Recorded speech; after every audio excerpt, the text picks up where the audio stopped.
Durante los siglos XVI y XVII, los galeones eran las principales embarcaciones utilizadas para navegar por los vastos océanos, llevando consigo a intrépidos marineros en busca de nuevas tierras, riquezas y aventuras.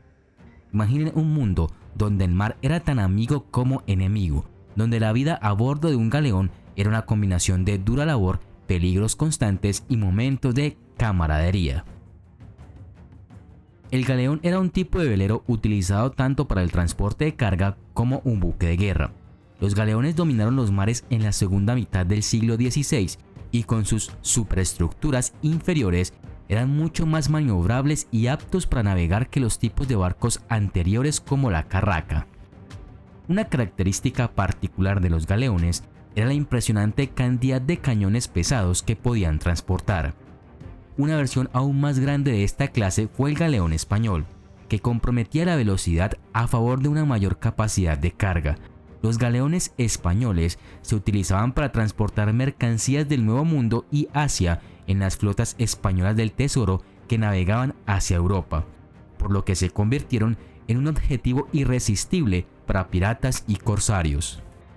El galeón fue creado para enfrentar los nuevos desafíos de la guerra naval, donde la estrategia de abordar un barco enemigo fue reemplazada por dañarlo utilizando cañones pesados. El galeón, por tanto, combinaba las mejores características de diseño de tres tipos de barcos: la galera, la carabela y la carraca.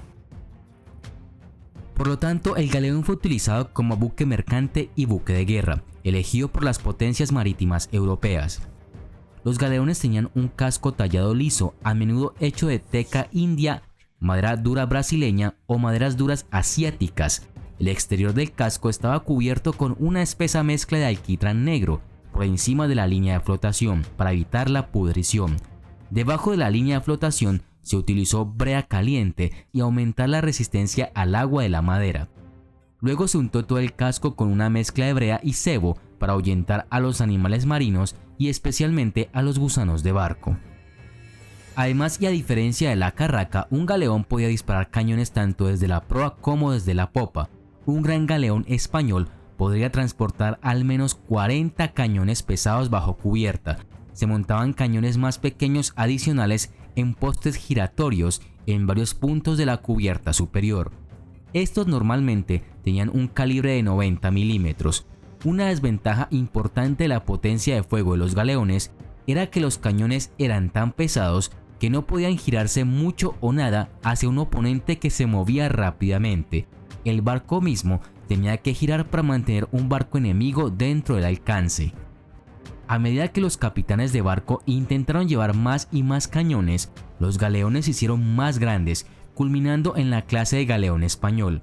Estos barcos también tenían cascos más gruesos para resistir mejor los disparos. Al mando general estaba el capitán. Era más un soldado que un marinero. Era el responsable de navegar el galeón, de mantenerlo en condiciones y de garantizar que tuviera los suministros adecuados. El capitán estaba asistido por varios oficiales, entre ellos el piloto, responsable de la navegación, el contramaestre, que vigilaba a la tripulación y velaba por el buen funcionamiento del barco, el despensero era encargado de la comida y bebida, el codificador o maestro artillero, que supervisaba los cañones del barco. También había oficiales que no participaban en el manejo del barco, entre ellos un capellán, un cirujano y funcionarios del gobierno que supervisaban el cargamento. Los soldados tenían su propia cadena de mando, eran soldados de infantería cuyo objetivo era defender el barco de los atacantes. La tripulación del barco estaba compuesta en orden descendente de rango por marineros de primera, grumetes y pajes. Los grumetes del barco realizaban tareas menores como fregar las cubiertas y servir comidas. Además estaban la maestranza, artesanos especialistas, entre ellos carpinteros, toneleros y calafeteadores, y los artilleros que mantenían y operaban los cañones del barco. Todas las cubiertas superiores debían limpiarse todos los domingos por la mañana antes de las oraciones. Un bloque de arenisca ayudaba a quitar la suciedad. Los espacios entre los tablones debían sellarse periódicamente para evitar que pasara el agua. Los carpinteros y toneleros eran miembros esenciales de la tripulación. El carpintero y sus aprendices hicieron las reparaciones necesarias en el barco. El tonelero se aseguraba de que los barriles en los que se almacenaban alimentos, como vino y agua, estuvieran en buen estado y no tuvieran fugas. Si el tonelero no hacía su trabajo correctamente, el barco corría el riesgo de perder valiosos suministros de alimentos, ya que los alimentos se podrían y el vino y el agua se echaban a perder. Las velas se rompían con frecuencia y se necesitaba un fabricante de velas para repararlas o fabricar otras nuevas. Un sistema de 3 guardias funcionaba mientras el galeón estaba en el mar. La tripulación del barco estaba dividida en 3 equipos, cada uno de los cuales vigilaba durante 4 horas seguidas.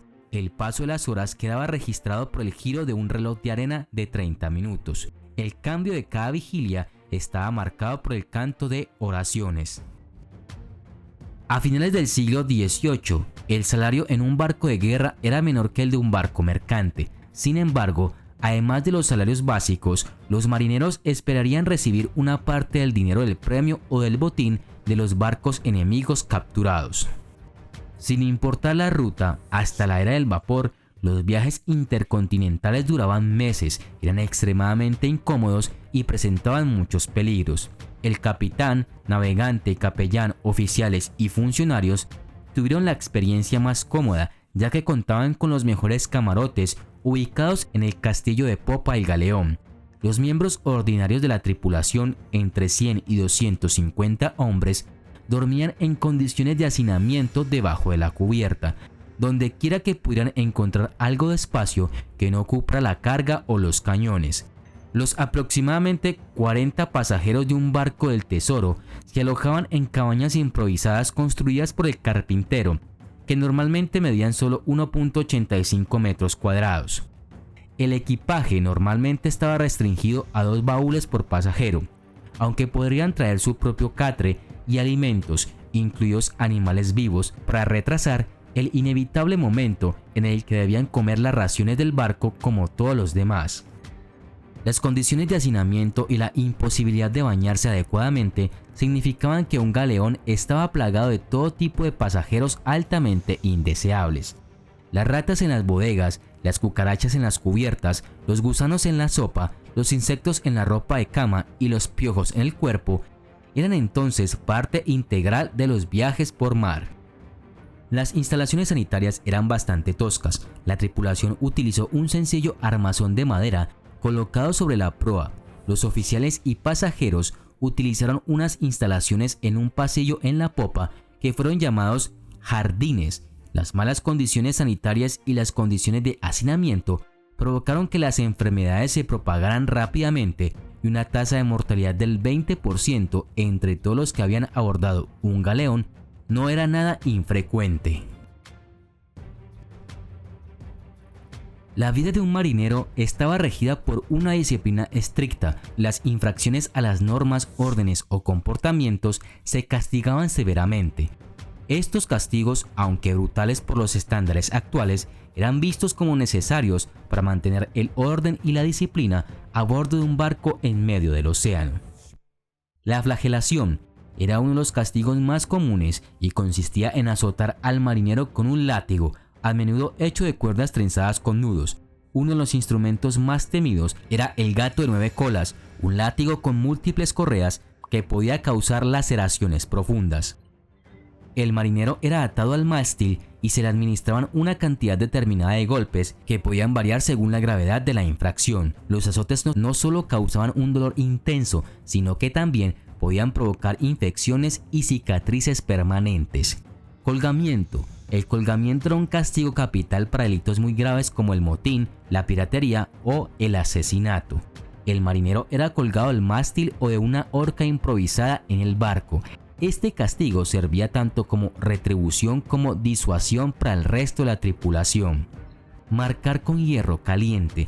Para ciertos delitos, los marineros podían ser marcados con un hierro caliente como una forma de castigo y estigmatización. Un hierro caliente con un símbolo específico se aplicaba sobre la piel del infractor, dejando una marca permanente. Este castigo era usado para delitos que implicaban traición o repetidas infracciones menores. Encierro en el bodegón. Los marineros podían ser encerrados en una celda pequeña y oscura, a menudo conocida como brig. Las condiciones en el brig eran duras, con poco o ningún acceso a la luz y aire fresco, además de raciones de comida y agua reducidas. La duración del encierro podía variar desde unos días hasta semanas, dependiendo de la gravedad del delito. Rebajar la ración de alimentos. Este castigo implicaba reducir las raciones de comida y agua al marinero. En un entorno donde la alimentación ya era escasa y de baja calidad, la reducción de raciones podía ser un castigo severo que afectaba la salud y el rendimiento del marinero. Correr el arco. Este castigo consistía en que el marinero infractor corría entre dos filas de sus compañeros, quienes lo golpeaban con nudos o cuerdas. Aunque no siempre resultaba en heridas graves, era una experiencia humillante y dolorosa. Atrapamiento en el pico. El marinero era obligado a subir al mástil y permanecer allí durante un periodo de tiempo como castigo. Este castigo servía tanto para humillar al infractor como para aislarlo temporalmente de la tripulación. Los marineros enfrentaban una variedad de peligros y desafíos que hacían que cada viaje fuera una prueba de resistencia física y mental. Las tormentas y huracanes eran comunes en alta mar y podían surgir repentinamente, poniendo a prueba las habilidades y el coraje de la tripulación. Los vientos huracanados y las olas gigantescas podían causar daños estructurales graves al galeón, incluyendo el destrozo de las velas, la rotura de mástiles y la inundación de la bodega.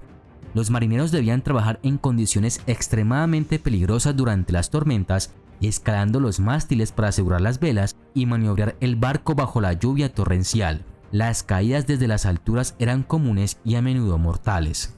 Las áreas de calma chicha son zonas del océano donde no hay viento, dejando los barcos varados sin poder moverse. La falta de viento podía dejar a un galeón inmóvil durante días o semanas, agotando las provisiones de agua y alimentos y aumentando el riesgo de enfermedades y deshidratación. La tripulación debía racionar cuidadosamente sus recursos y mantener la moral alta mientras esperaban la llegada de vientos favorables. En regiones tropicales, el calor podía ser abrumador, causando deshidratación, insolación y agotamiento entre los marineros. Por el contrario, navegar en latitudes más altas exponía a la tripulación a temperaturas bajo cero, lo que podía llevar a la hipotermia y la congelación. La falta de ropa adecuada y abrigo hacía que estas condiciones fueran aún más peligrosas. Sin los avanzados instrumentos de navegación modernos, los marineros dependían de mapas rudimentarios y la experiencia para evitar rocas y arrecifes. Los errores de cálculo o condiciones climáticas adversas podían llevar a un galeón a chocar contra rocas o encallar en arrecifes, resultando en naufragios y pérdida de vidas. Los bajos de arena, que eran arenales poco profundos en los océanos y mares costeros, podían atrapar a un galeón dejando a la tripulación vulnerable a los ataques o a las tormentas.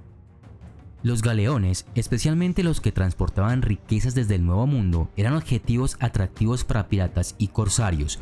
Los marineros debían estar siempre preparados para el combate, enfrentándose a piratas armados y feroces. Si el barco era capturado, los marineros podían ser asesinados, esclavizados o abandonados en islas desiertas.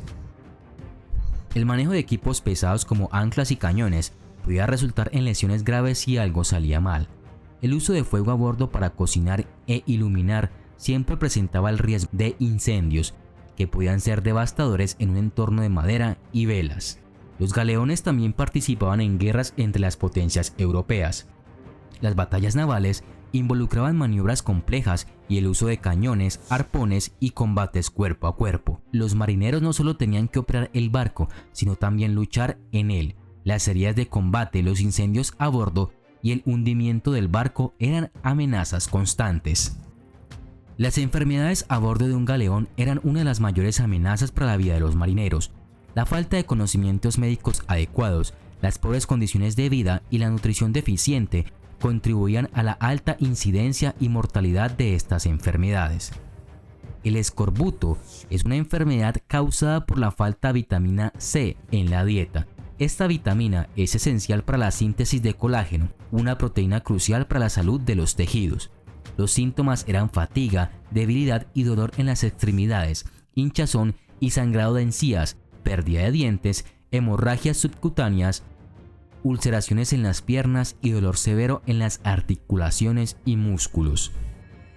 Antes de que se comprendiera la causa del escorbuto, la enfermedad causaba la muerte de un gran número de marineros en viajes largos y afectaba gravemente la capacidad de los marineros para realizar sus tareas, lo que podía comprometer la seguridad del barco.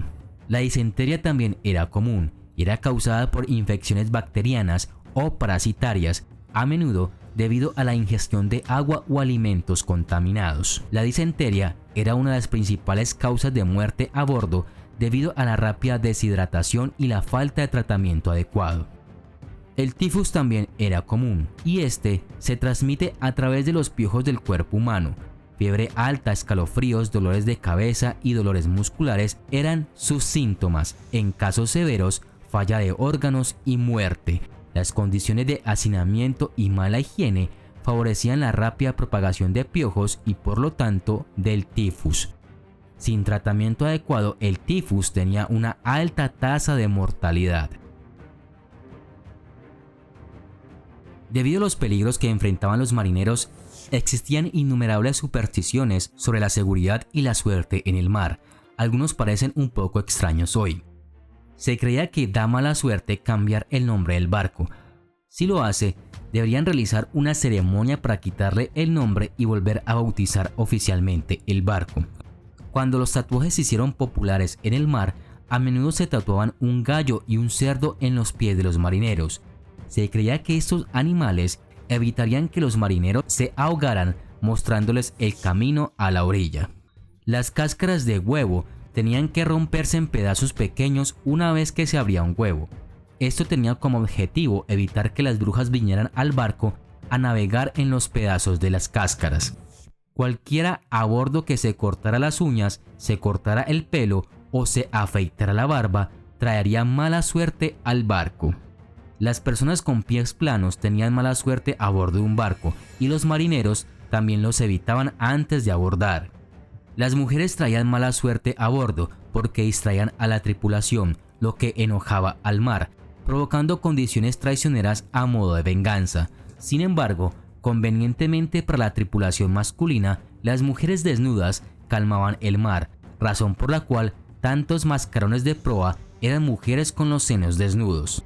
Traía mala suerte navegar los jueves o viernes, el primer lunes de abril, el segundo lunes de agosto y el 31 de diciembre. Estaba prohibido silbar o cantar al viento, ya que silbaría una tormenta. La comida de los pasajeros y la tripulación de un galeón consistía en carne salada, pescado seco y galletas.